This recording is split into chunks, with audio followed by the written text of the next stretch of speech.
Welcome to Association Chat. This is your online discussion for the association community where we warm ourselves by the virtual fire with topics of the day. Oh, I'm hearing myself. Can you believe that? Okay. We are so excited that you're here. I'm so excited that you're here because this is the place where we welcome thought leaders and trailblazers alike to join up in this online home for the community. I'm the host of Association Chat, Kiki L'Italien. And before we get started, I want to say thank you. Thank you to the Patreon patrons, the Patreon Association Chat Book Club members, and everyone who supports Association Chat out there, because your kind help has been the thing that keeps Association Chat going. It takes many hours and lots of hard work and technology and luck and good people to make it all come together. And it's the Association Chat Patreon patrons that make it all possible. If you feel like showing your support for Association Chat and you want to support us through Patreon, periodically as we're going along during today's session, you'll see the URL where you can go and check out Patreon and check out Association Chat on Patreon. And if you do that, it will be a beautiful day for all of us. So today, I want you to think about your strengths. I want you to think about what are the things that help you to do what you do the best. If you're like me, you might by this point have some good ideas about what those strengths are. But you might also have a little irritating idea that maybe you could be doing better. Maybe there are strengths that you have that you're not using. Maybe there are ways that you could improve on the way that you bring your strengths into your life. Well, we are going to have a great discussion for you today because with us is the founder and CEO of the Silverene Group, Shaara Roman. Now, Shaara is a mom, she's a wife, she's a board member, entrepreneur, former CHRO, and she and her team consult with leaders to create healthy workplaces by helping them build compelling cultures. She also helps them with designing effective organizations, aligning their people and their programs to crush their business goals. Does any of this sound good to you? Well, I thought so because it sounds good to me too. That's why she's here and that's why she's joining us today. Welcome, Shaara. Hi, Kiki. Thanks for having me. I'm so excited to be here today. I'm excited too. I wanted to we talked at the end of last year, and I just thought it was the most important thing to have you on because you are a master at being able to work with people, work with their teams.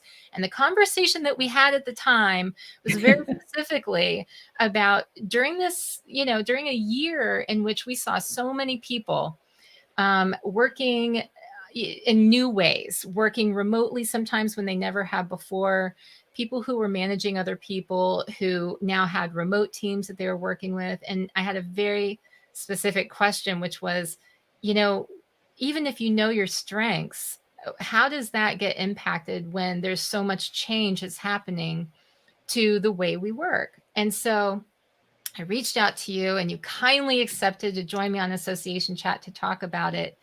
But before we go into all of that, can you tell me a little bit about, the assessments that you do and things like StrengthsFinder, which I asked you about specifically. Can you tell me a little bit about assessments and why they're so important? Yeah, assessments are great because they are sort of an unbiased, sort of external way, right, to sort of understand who you are.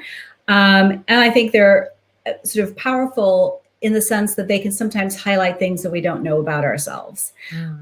So, particularly sort of, and StrengthsFinder is sort of one of those types of assessments or tools, but there's a lot, right, that will help you understand what are your strengths, what are your gifts, what is your communication style, sort of what is your sort of natural tendencies, whether you're extroverted or introverted. Again, if we've done a lot of work personally, from an EQ perspective, we might know that. I was really lucky that I had a grandmother who was incredibly influential in my life. And she was one who was really at a very young age, always sort of making me think about what are my natural talents, what are my natural gifts, and not to try to do things that others were doing just because they look cool, if they didn't come naturally to me, right? So she was trying to, in her own way, sort of say, focus on your talents and your gifts and be who you are, not be who somebody else is. Well, so it's wonderful that you bring up your grandmother, because there are so many different people who can have an influence on who we are, who we become, the lessons that we learn over time. And, I know that, one of the things that people have really been struggling with, how they should maybe think about transitions that they're needing to make in their work life.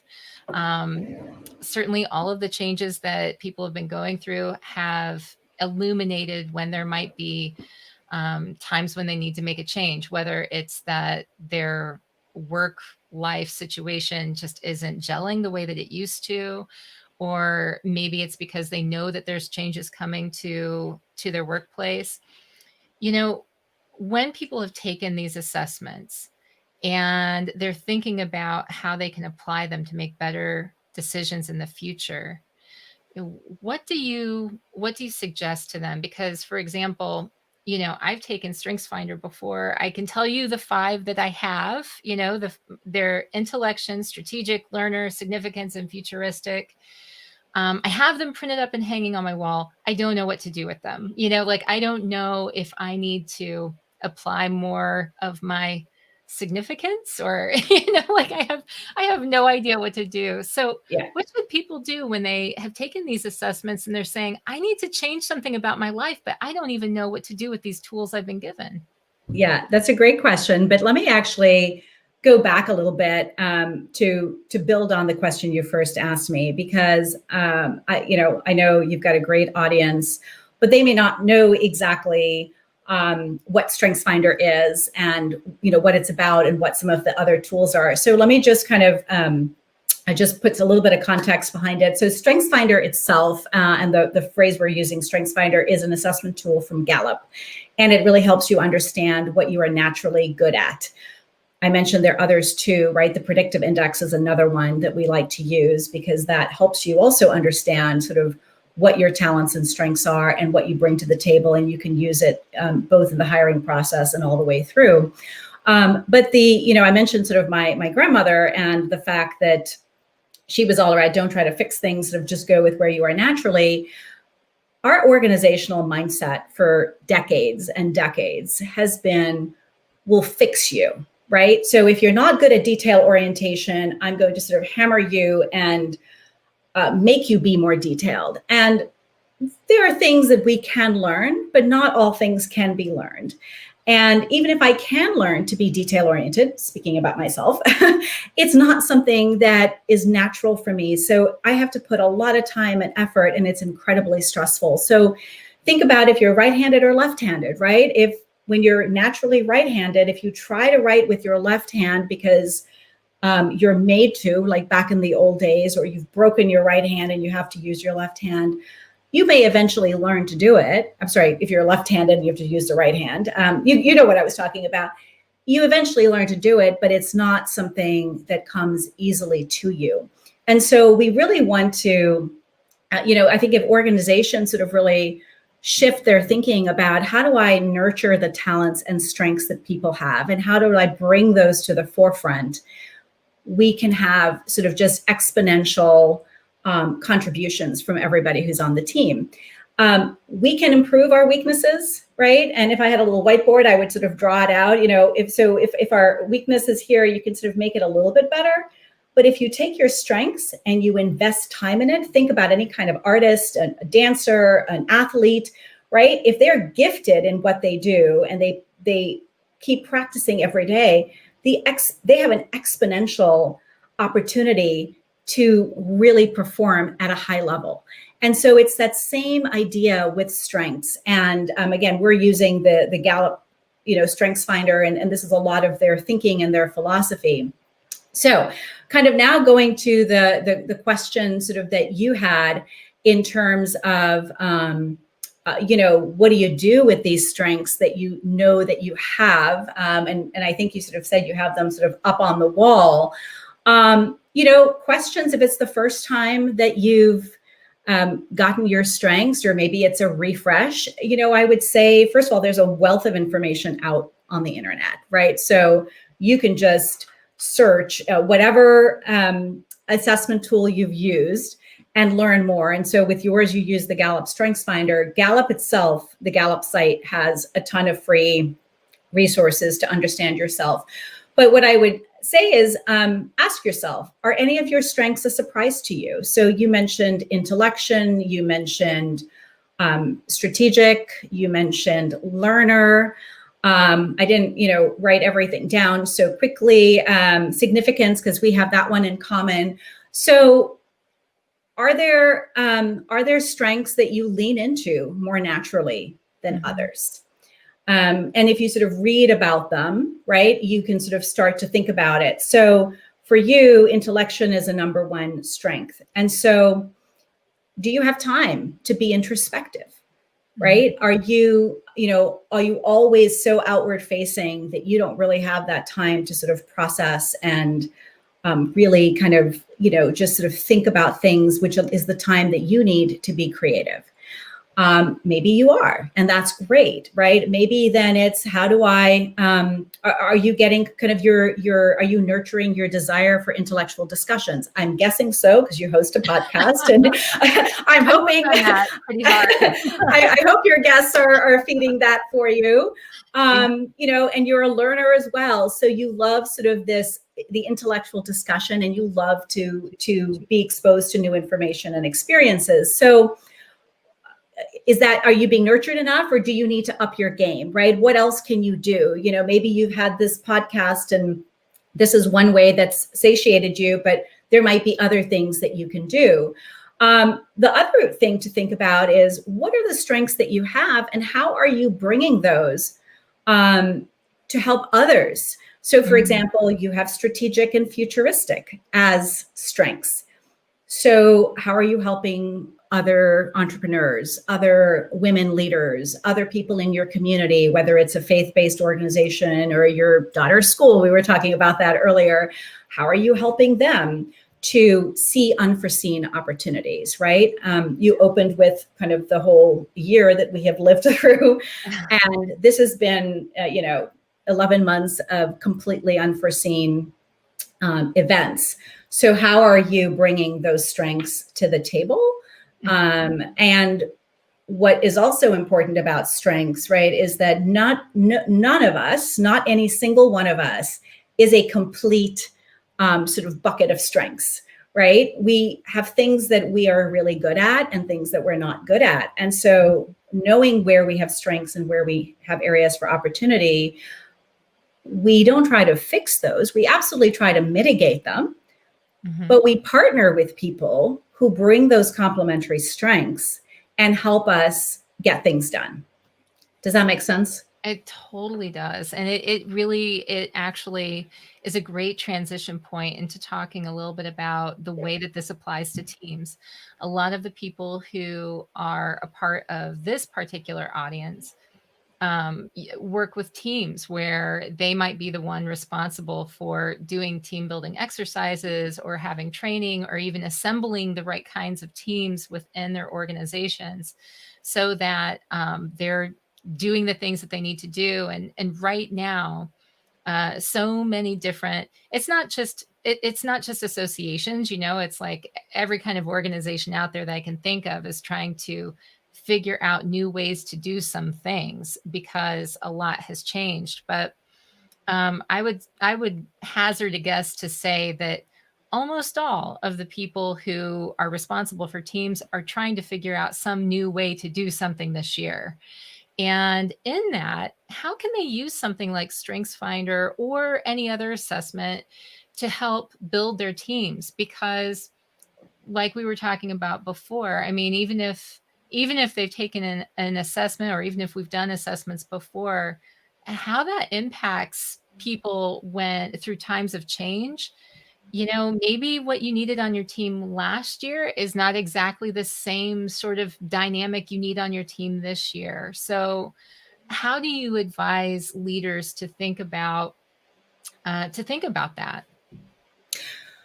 So a lot of things that you've asked there. I mean, if you're sort of thinking about your team and you're thinking about the work that you do, I always sort of say take that step back, right, and think about sort of the work and sort of the boxes before you start to think about the people, right? What is it that you actually need to achieve?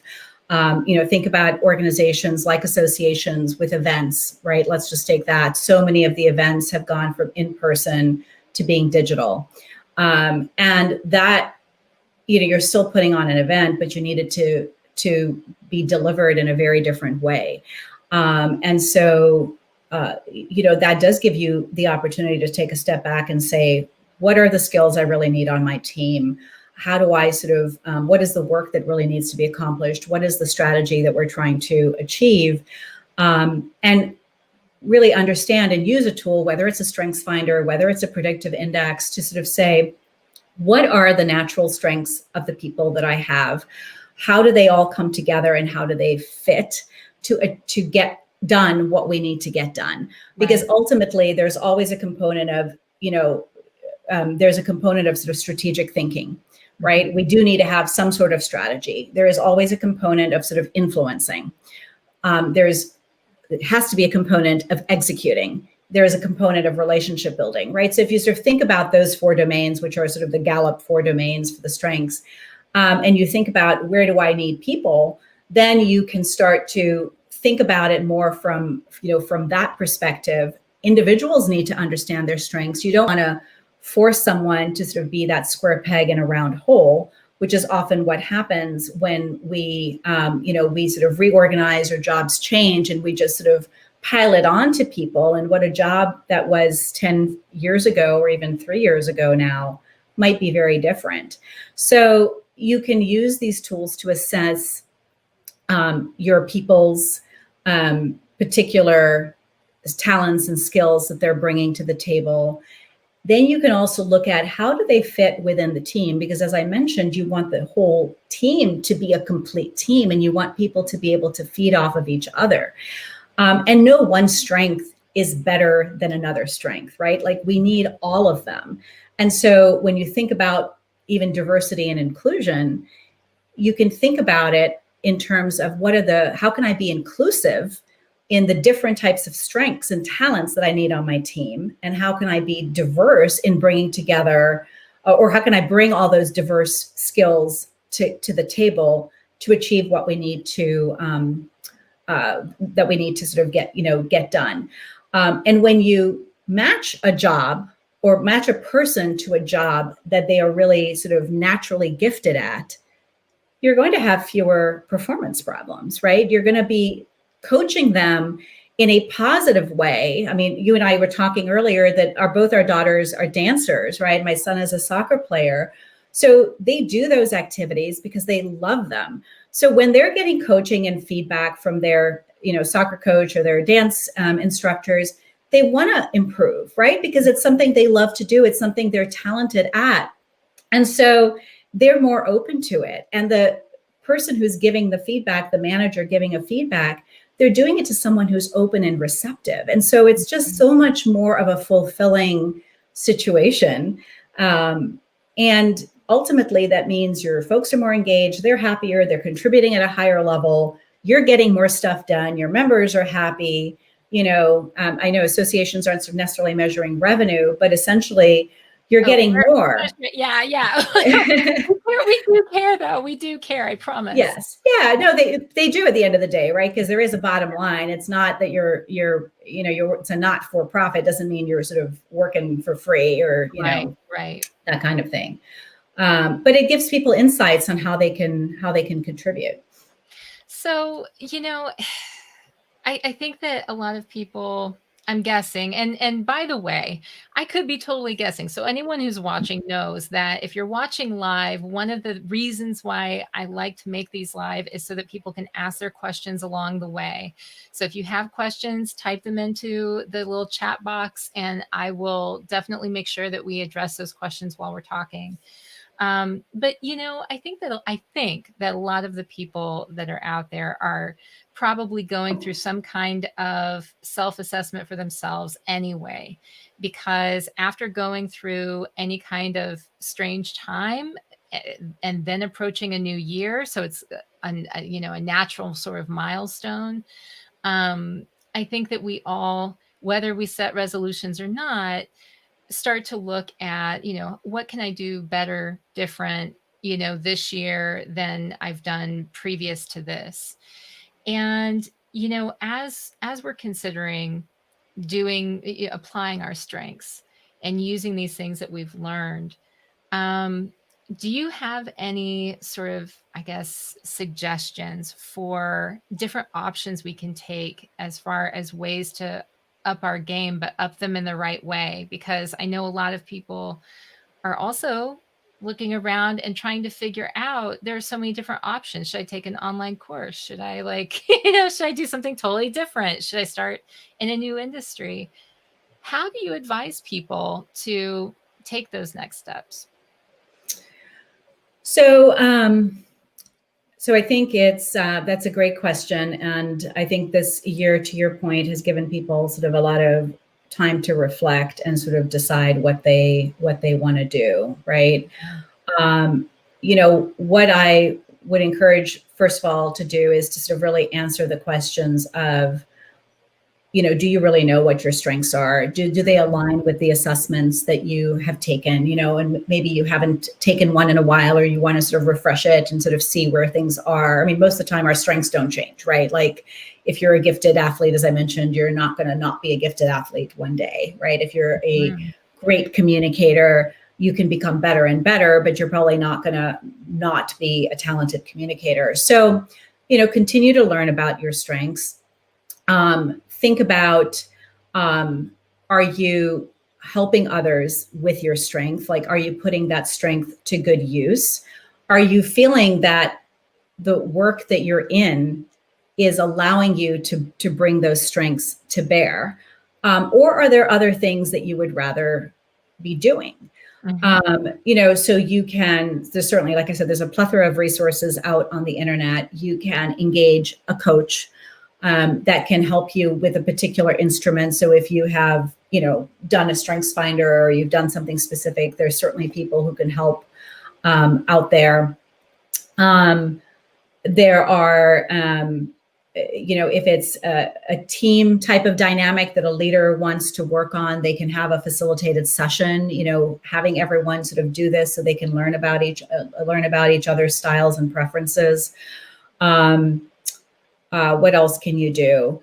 And I think it's an opportunity to say, should I be spending my time doing something different? And if I were to do that, what would that look like? So if I sort of think about myself, right, and I think about my strengths and how I've used them, I have my colleague says that my strengths are scary strengths, because they're all sort of in that orange influencing domain, and then I have red, and all the executing and relationship building kind of comes later. Yeah. So for me, in the influencing domain, it's natural for me to speak up. It's natural for me to take charge and to make sure my team is heard. And my top 5 are command, significance, strategic, communication, and activator. So I can be sort of this force, right? And when I pivoted, I mean, I was successful. I would say many people would say I was very successful as a CHRO. I was, at this trade association. I had a great job, all this stuff. And I was always sort of chasing something, right? There was something in my roles that never quite hit the mark for me. And I kept thinking, the next time it will all be okay. And so it finally sort of all came to a crescendo for me. There was some personal stuff happening, and, all kinds of stuff happening in my life about five years ago. And I was like, no, my calling is to actually build a business and run a business that is about helping other people, other organizations, with their organization culture. So I started a business to do culture consulting, where we can help leaders build purpose-driven, inclusive organizations.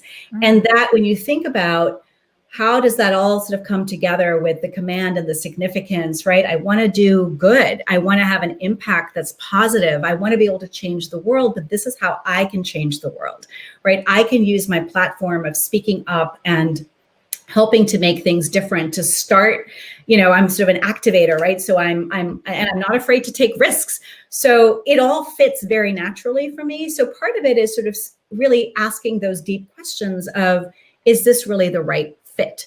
Right? Is this where I am bringing my full self to work? And I know we use that term in the diversity context, but it means like, are you really able to be the full self of who you are? And are you like happy to work till 3:00 in the morning or get up at 4 or 5 because you're just excited by what you do?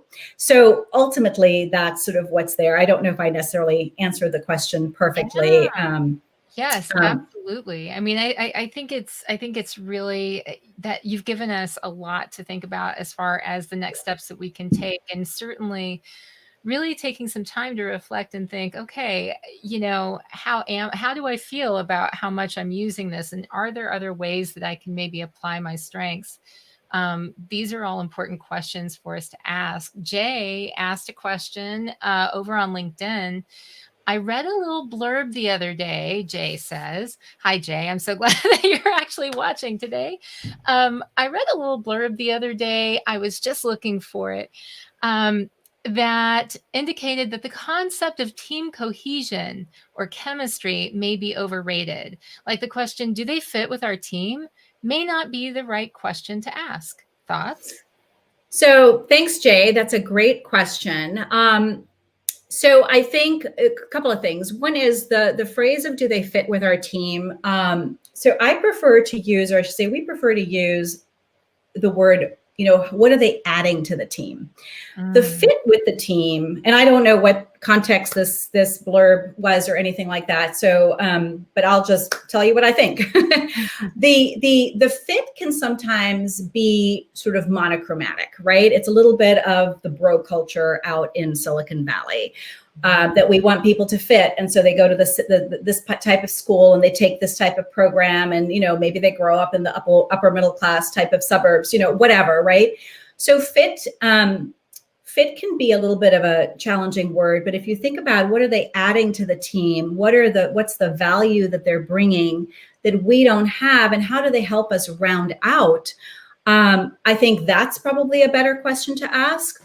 And I disagree with this concept of team cohesion and chemistry may be overrated, because I think we've all worked with teams or in teams that there was just conflict, or there was a conflict that was not productive, right? Or there were behaviors or talents that sort of were not driving things forward. So I do think it's important, because you spend a lot of time trying to smooth things over and, cater to particular styles if you don't have that cohesion. So the cohesion comes from, are we all focused on the same vision and goals, right? Are we all kind of clear about the strengths and values that we're bringing, the strengths that we have and the value that we're bringing to the table?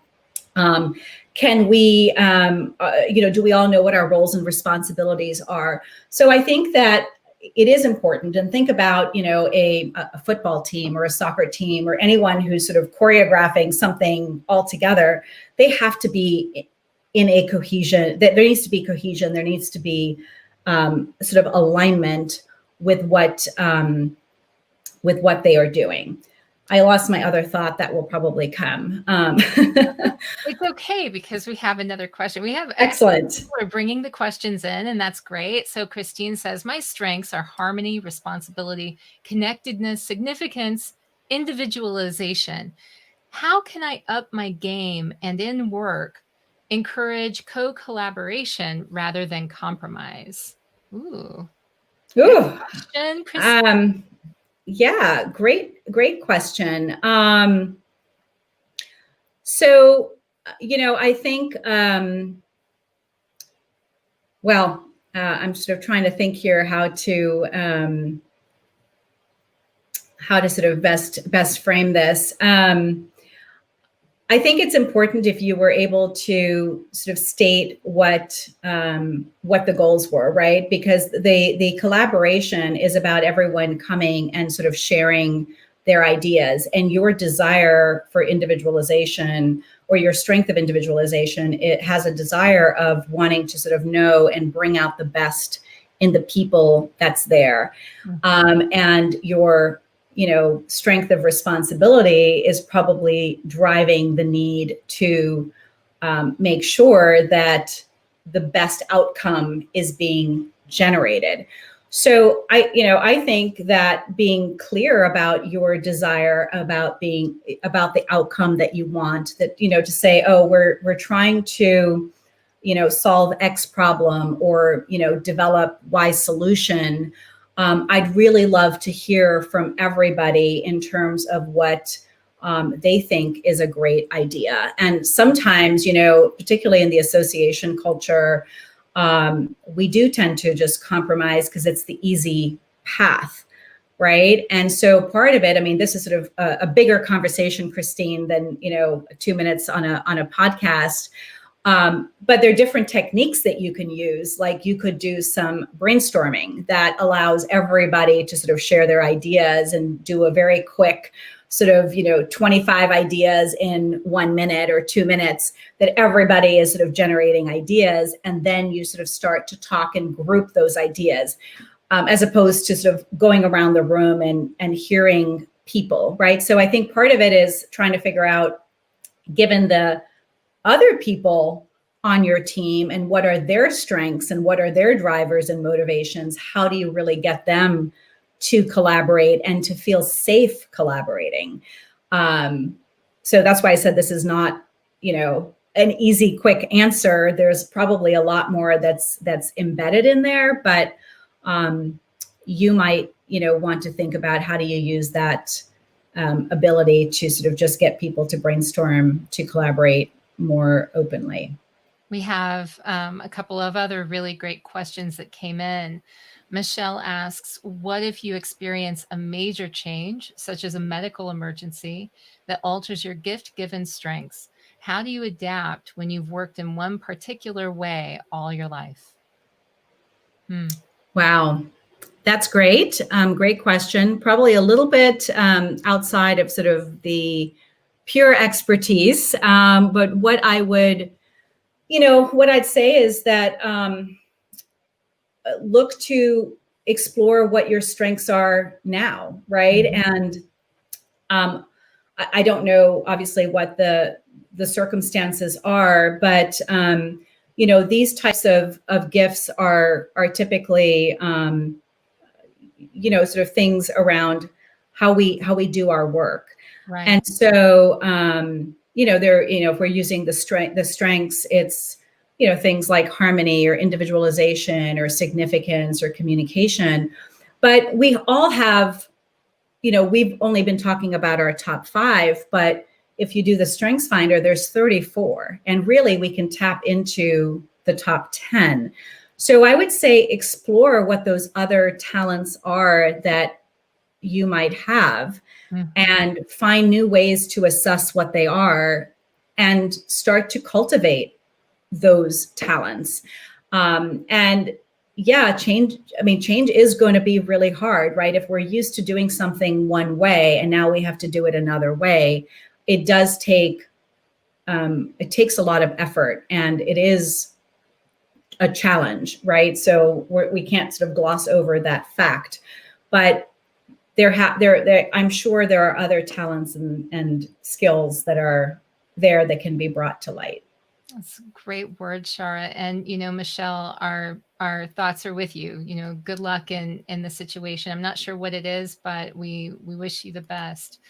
Carlos says, in terms of fit, looking at strengths that may not fit ideally with the current culture, but are needed for future positioning, seems to be a challenge for leaders of small businesses and organizations.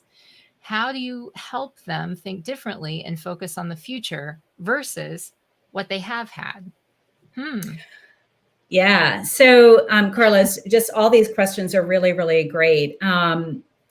So I think this is actually where a tool like the predictive index comes in, Mhm. because it really allows you to sort of design what your future organization or what your organization needs to be, right? So it could be your future or your current organization, but helps you design what your future organization needs to be, where you need to be positioned, right? So you might have been an organization that was in stability mode.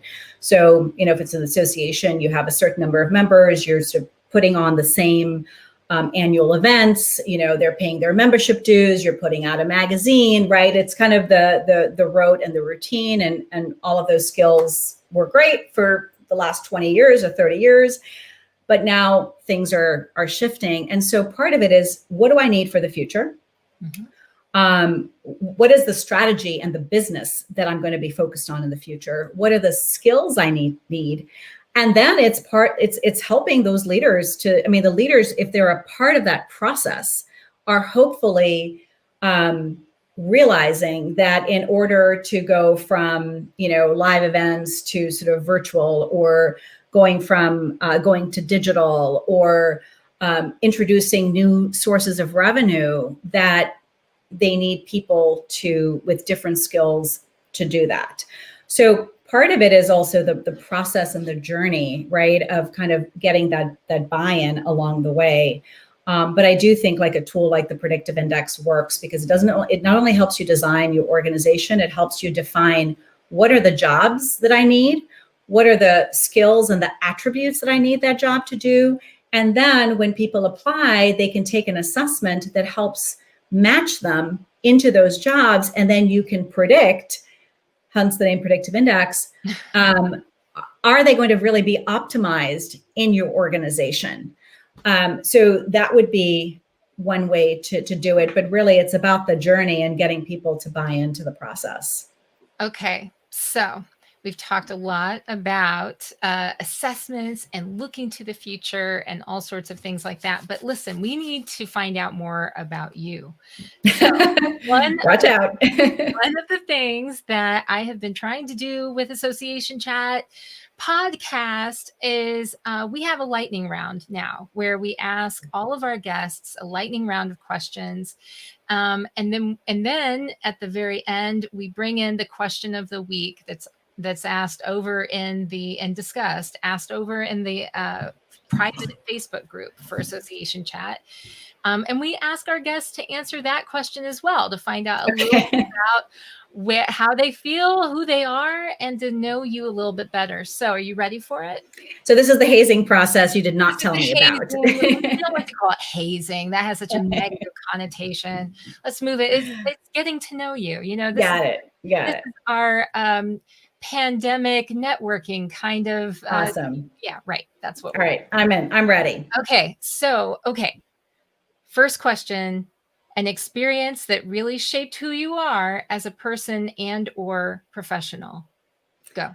Okay, so I was born in India. I lived in Nigeria as a child, went to school in England, lived in Greece, met my husband in Nigeria, got married. Well, that's when we went to Greece, and then came to the US. So, and he's Puerto Rican from the Bronx, and I'm originally Indian. So anyway, all of that confusion. I was always a guest in somebody else's country. And so that has helped me to be, I think, open and curious, looking for commonalities, not differences. I am so glad we're doing lightning round. That is such a great thing to know about you. Okay. Second question, an example of how luck or timing has helped or hindered you.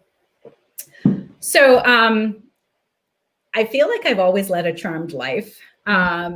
But I think the most recent example of luck or timing is I started my business at the beginning of 2016.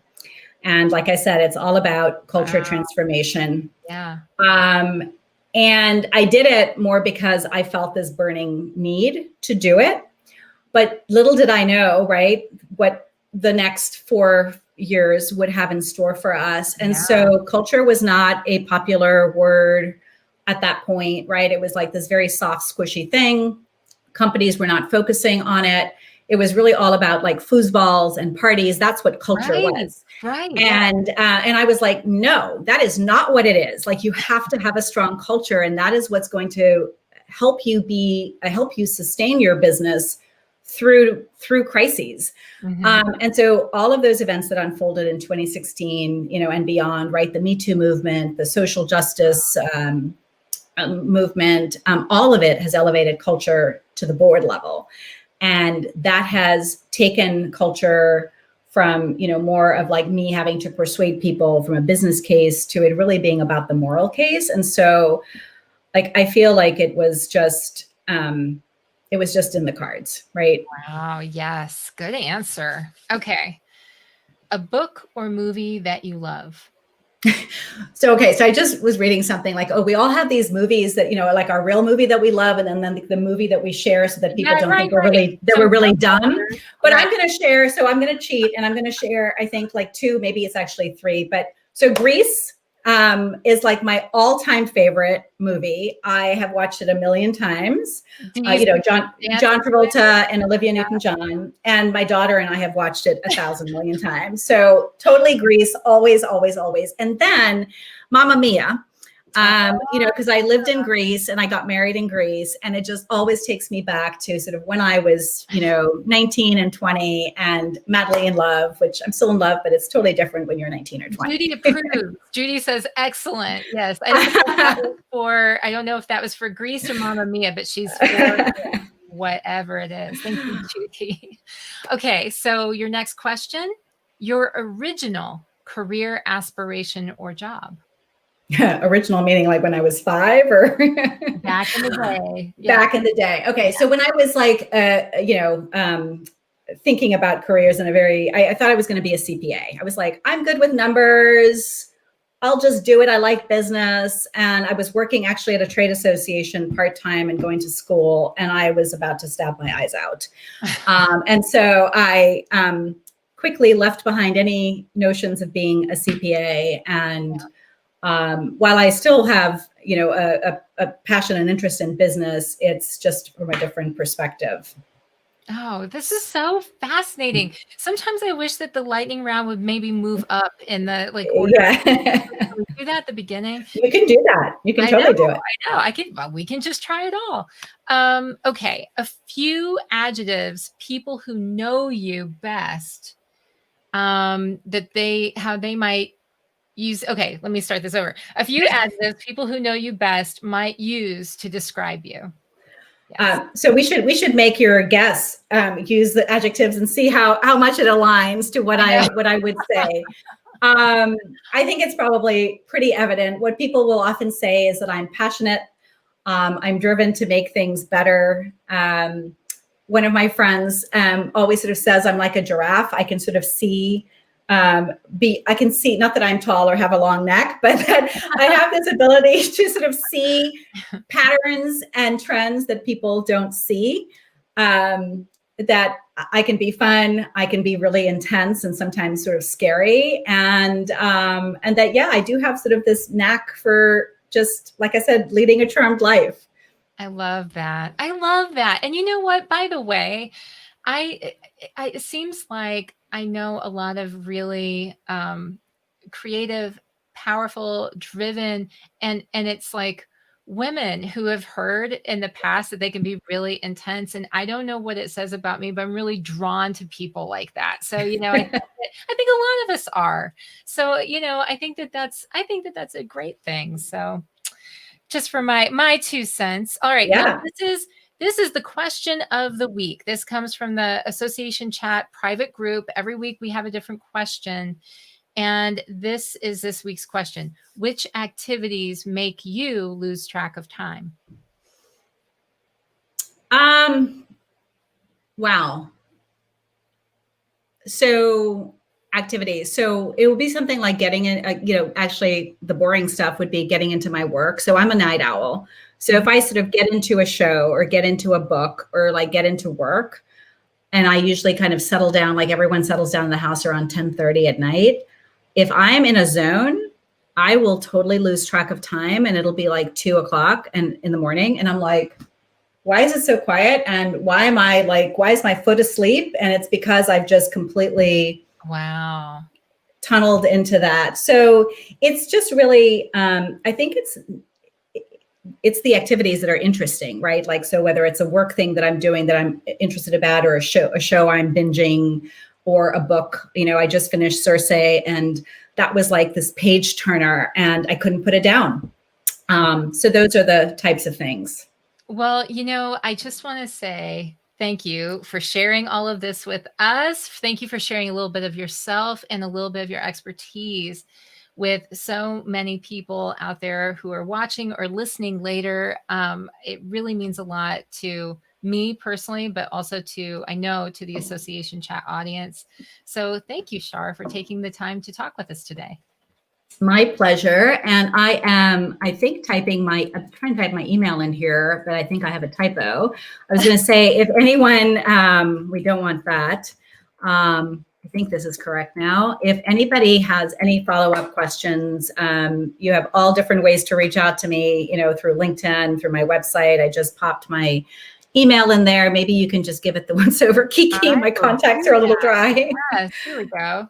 Yeah, there we go. That's correct. So yeah. Here is Shaara's email. You want to reach out to her directly, Shaara. Thank you so much. My pleasure. Thanks, everyone. You've been great. And I wish you the very best for 2021. So wonderful.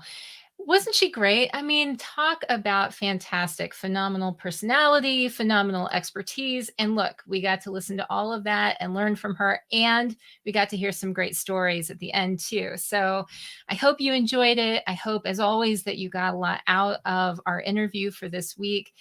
And as I always say, keep asking questions to learn every day. As Joseph Campbell once said, the cave you fear to enter holds the treasure you seek. I hope you have a great week, everyone.